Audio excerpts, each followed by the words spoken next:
জিঙ্কু, হ্যাঁ বলেন ভাই। এই পৃথিবীতে সবচাইতে খারাপ সম্পর্ক এবং মধুর সম্পর্ক কৌদিক কার সাথে হয়? ভাই একটু ভালো একটা প্রশ্ন করছেন, কিন্তু আমি জানতাম তোমার হবে না, তুমি পারবে না, তোমার মাথায় থাকবে না।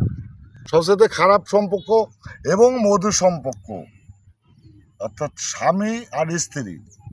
সে আবার কেরমের ভাই? একটু ভাঙ্গে সুরে একটু গুড়ো আমার বুঝন তো, আমি একটু ভালো ভাই বুঝি, আমি ছোট মানুষ বুঝি না।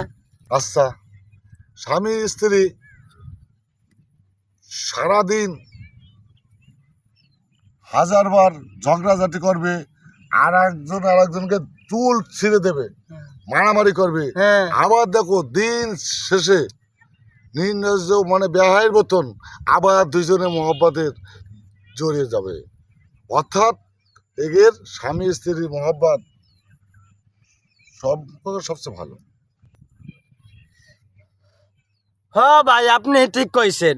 এই আমি অনেক জায়গায় দেখছি স্বামী স্ত্রী দিনভর মারামারি চুল টানাটানি করে, আবার দেখি সন্ধ্যাবার দুজনে কি হাসি তাহলে এই এড়ে গেছে। এই প্রশ্ন, সুন্দর প্রশ্ন কইছেন আপনি, আপনার প্রশ্নটাও ভালো হয়েছে। আমি ছোট মানুষ তো, ওই বুঝি না তাই আর কি।